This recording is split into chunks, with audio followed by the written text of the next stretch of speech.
वालेकुम चाचा। वालेकुम अस्सलाम। चाचा की हाल है? यहाँ भी पुत्री रखना ना चाचा, शुक्र अल्लाह का खैर में चाचा। आ रहे। अस्सलाम वालेकुम जी। वालेकुम अस्सलाम। ठीक है चाचा जी?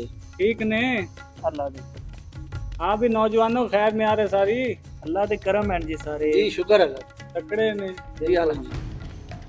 तुसी है ने मेरे निक्के भरा हाँ जी जी जी ਤੁਹਾਡੀ ਸਲਾਹ ਕਰਨਾ ਮੇਰਾ ਹੈ ਫਰਜ਼ बिल्कुल ਤੇ ਮੇਰੀ ਗੱਲ ਇੱਕ ਯਾਦ ਰੱਖ ਲਓ जी। ਆਪਣੇ ਪੱਲੇ ਬੰਨ ਲਓ हाँ जी हाँ जी ਕਿ ਤੁਸੀਂ ਹਨੇ ਪੰਜਾਬੀ ਨੌਜਵਾਨ ਇਹ ਪੰਜਾਬੀ ਤੁਸੀਂ ਅੱਜ ਦੇ ਨਹੀਂ ਨੇ ਇਹ ਪਾਕਿਸਤਾਨ ਬਣਨ ਤੋਂ ਪਹਿਲੇ ਦੇ ਹਨ जी जी ਮੈਂ बिल्कुल ਤਾਂ ਇਹ ਆਖਿਆ ਨਾ ਕਿ ਪਾਕਿਸਤਾਨ ਬਣਿਆ ਤੇ ਬਾਅਦ ਵਿੱਚ ਅਸੀਂ ਪੰਜਾਬੀ ਬਣ ਗਏ जी ਤੁਸੀਂ ਪੰਜਾਬੀ ਹਨੇ ਪਾਕਿਸਤਾਨ ਬਣਨ ਤੋਂ ਪਹਿਲੇ ਤੇ ਇੱਕ ਗੱਲ ਮੇਰੀ ਹੋਰ ਯਾਦ ਰੱਖ ਲਓ ਕਿ ਅੱਜ ਤੁਹਾਨੂੰ ਕੋਈ ਵੱਖਰਾ ਕਰੇ ਪੰਜਾਬੀਆਂ ਨੂੰ ਤੁਹਾਡੀ ਧਰਤੀ ਜਿਹੜੀ ਹੈ ਪੰਜਾਬੀਆਂ ਦੀ जी ਉਹਦੀ ਕੋਈ ਵੰਡ ਕਰੇ ਜਾਂ ਕਿ ਜ਼ਬਾਨ ਦੇ ਲਹਿਜਿਆਂ ਦੀ ਬੇਸ ਤੇ ਕੋਈ ਵੰਡ ਕਰੇ ਤਾਂ ਉਹਦਾ ਤੁਸੀਂ ਰਾਹ ਡੱਕਣਾ ਉਹਨੂੰ ਰੋਕਣਾ ਹੈ। ਇਹ ਨਹੀਂ ਕਿ ਜਿਵੇਂ ਅੰਗਰੇਜ਼ਾਂ ਨੇ ਪੰਜਾਬ ਦੀ ਵੰਡ ਕਰ ਦਿੱਤੀ ਹੈ ਇਹਦੇ ਟੋਟੇ ਕਰ ਦਿੱਤੇ ਹੈ ਫਿਰ ਤੁਸੀਂ ਕਰਾਏ ਬੈਠੇ ਹੋ। ਇਸ ਗੱਲ ਦਾ ਖਿਆਲ ਰੱਖਣਾ ਤੇ ਉਮੀਦ ਕਰਨਾ ਤੁਹਾਨੂੰ ਮੇਰੀ ਗੱਲ ਦੀ ਸਮਝ ਆ ਗਈ ਹੋ। ਠੀਕ ਹੈ ਹੁਣ ਖਿਆਲ ਰੱਖਿਆ ਇਸ ਗੱਲ ਦਾ ਜਿਹੜੀ ਮੈਂ ਤੁਹਾਨੂੰ ਸਮਝਾਈ। ठीक है जी, सानू इजाजत दो फिर।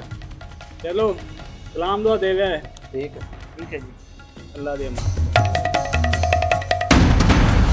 यार वकार गल तो सुन, हाँ दुनिया चंद टप्पर के किस किस्म दा बंदा पंजाबी दी गल्लां करो ते कि मैनूं तो कोई समझ नहीं आई।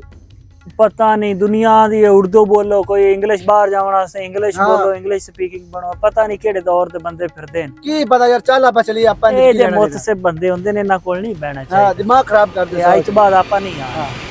सुना छोरा तेरे बेली आजकल नहीं नजर आ रहे किधरे बाहरले मुल्क तो नहीं तोड़ गए। और नहीं चाचा और ना बाहर किदे जाना। हाँ, ਉਹ ਅਗਲੇ ਦਿਨ ਮੈਨੂੰ ਟੱਕਰੇ ਆਏ अच्छा ਤੇ ਮੈਨੂੰ ਆਂਦੇ ਤੁਹਾਡੇ ਚਾਚੇ ਨਾਲ ਮੈਂ ਜਿਹਦਾ ਟੱਕਰੇ ਆ हाँ ਉਹ ਪਤਾ ਨਹੀਂ ਤੁਹਾਡਾ ਚਾਚਾ ਕਿਹੜੇ ਦੌਰ ਦੀਆਂ ਗੱਲਾਂ ਕਰਦਾ ਹੈ ਪੰਜਾਬੀ ਦੀਆਂ ਤੇ ਉਹ ਪਤਾ ਨਹੀਂ ਕਿਹੜੇ ਦੌਰ ਦਾ ਤੁਹਾਡਾ ਚਾਚਾ ਹੈ। ਮੈਨੂੰ ਲੱਗਦਾ ਇਹਨਾਂ ਨੂੰ ਅਜੇ ਨਹੀਂ ਸਮਝ ਆ ਨਹੀਂ ਨਹੀਂ ਕੋਈ ਨਹੀਂ ਉਹਨਾਂ ਪਰ ਨੂੰ ਸਮਝ ਇਹਨਾਂ ਨੂੰ ਆ ਜਾਸੀ ਬੜੀ ਜਲਦੀ। ਚਲੋ आ वेख लो भैया तमाशा नहीं मुकता इन्हां दा हर वेरी दा। भैया आ गल सुनी ना यार को हया कीता करो बंदे ना वड्डे करो। यार गल सुन मेरी, अगली बार तुसा सारा लिया वड ਹੁਣ ਮੈਂ 20 कै वड लिया उवें बन्ना खड़ा है एवें जेड़ा मुफ्त दी रात बना दे ने ना हो जा दिमाग ना खराब दिमाग तेरा एवें खराब होवन लग पौंदा है। की चाहंदा ए बन्ने ना वड्डे करो ठीक है ना। यार मैं हया करना है खोंदे ही नहीं। आए बन्ने वेखी ना हालात वेख ये बंदे नु शर्म ही नहीं आती।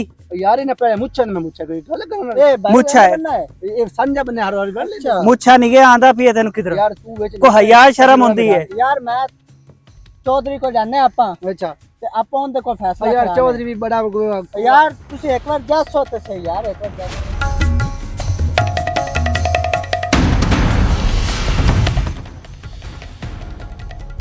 अस्सलाम वालेकुम चौधरी साहब। वालेकुम ਕੀ अस्सलाम। ਹਾਲ ਹੈ ਚਾਚਾ? ओए आ भाई ਕੀ ਹਾਲ ਹੈ ਚੌਧਰੀ ਸਾਹਿਬ? ठीक तुम सुनाओ तकड़े की हाल है जी? खैर ते अल्लाह दे करम है सुनाओ बस वाह वाह जी। आ सुना छोरा आ जवाना नु ले मुड़ बड़ा उड़ीकिया भी उस दिन ते रोस्ते जांदे रहे है। ਚਾਚਾ ਤੈਨੂੰ ਹੁਣ ਮੈਂ ਕੀ ਦੱਸਾਂ, हां ਇਹ ਜਿਹੜੇ ਦੋਵੇਂ ਆਪਣੇ ਜਵਾਨ ਨੇ हां ਇਹ ਉੱਥੇ ਇੱਕ ਫੋਰਟ ਦੇ ਬੰਨੇ ਪਿੱਛੇ ਲੜੀ ਜਾਂਦੇ ਆ। ਉਹ ਇੱਕ ਬੰਨੇ ਪਿੱਛੇ ਲੜੀ ਜਾਂਦੇ। ਹਾਂਜੀ ਚਾਚਾ। ਓਏ ਹਾਂ ਵੀ ਜਵਾਨੋ ਕਿੰਨਾ ਕੁ ਬੰਨਾ ਤੇ ਕੀ ਰੋਲਾ ਪਾਈ ਫਿਰਦੇ ਨੇ। ਬੰਨਾ ਤੇ ਹੈ ਐਵੇਂ ਛੋਟਾ ਜਿਹਾ ਸਾਡਾ ਸਾਂਝਾ ਬੰਨਾ ਹੈ ਤੇ ਜਦੋਂ ਪਾਉਂਦੇ ਨੇ ਵੱਢ ਲੈਂਦੇ ਨੇ ਜਦੋਂ ਪਾਉਂਦੇ ਨੇ ਵੱਢ 50 ਵਾਰੀ ਸਮਝਾਇਆ ਹੈ ਅਖੀਰੇ ਅਗਲਾ ਪਦ ਵੇਖ ਤੇ ਖੋਸਣ ਨਹੀਂ ਪੈ ਖੋਂਦੇ। ਕਿਉਂ ਜਵਾਨਾ ਕੀ ਰੋਲਾ ਬਣਾਈ ਫਿਰਦੇ ਨੇ ਕੀ ਆਂਦਾ ਹੈ। ਚੌਧਰੀ ਸਾਹਿਬ ਬੰਨਾ ਹੈ ਸਾਡਾ ਸਾਂਝਾ, ਹਾਂ ਇਹ ਹਰ ਵਾਰੀ ਪੈਂਦੇ ਨੇ 1 ਫੁੱਟ ਦਾ ਬੰਨਾ ਸਾਰਾ, ਇਹ ਅੱਧਾ ਲਾ ਛੱਡਦੇ। ਅੱਛਾ ਤੁਸੀਂ ਦੱਸੋ ਵੀ ਉਹ ਤੁਹਾਡੇ ਕਿਸੇ ਲੱਗਣਾ ਵੀ ਹੈ ਹਾਂ ਤੇ ਮੈਂ ਇਸ ਵਾਰੀ ਥੋੜਾ ਜਿਹਾ ਛੇਲ ਲਿਆ ਗੰਦ ਲਾ ਲਈ ਇਹ ਹੱਥ ਰੋਲਾ ਪਾ ਤੇ ਖੋ ਗਈ ਉੱਥੇ ਰਾਂ ਤੇ ਮੇਰੇ ਬੱਖੀ ਪੈ ਗਈ। ਉਹ ਅੱਲਾ ਦੇ ਬੰਦੇ ਉਹ ਇੱਕ ਬੰਦੜੀ ਪਿੱਛੇ ਲੜਦੇ ਫਿਰਦੇ ਜੀ। ਤੁਹਾਨੂੰ ਅਗਲੇ ਤੇ ਮੈਂ ਆਖਿਆ ਵੀ ਤੁਹਾਡੇ ਕਿੰਨੇ ਹਜ਼ਾਰਾਂ ਮੁਰੱਬੇ ਹਨ ਤੁਹਾਡੇ ਪੰਜਾਬ ਦੇ, ਤੁਹਾਡੇ ਕੋਲ ਵੰਡੂ ਜੇ, ਤੁਹਾਡੇ ਕੋਲ ਖੋਹ ਜੇ ਤਾਂ ਤੁਸੀਂ ਆਖਿਆ ਮੁਤਸਬ ਬੰਦਾ ਅੱਜ ਇੱਕ ਬੰਦੜੀ ਪਿੱਛੇ ਲੜਦੇ ਫਿਰਦੇ ਜੇ ਤੇ ਪੰਜਾਬ ਹੱਥੀ ਵੜਦੇ ਦੇਉ ਨਾ।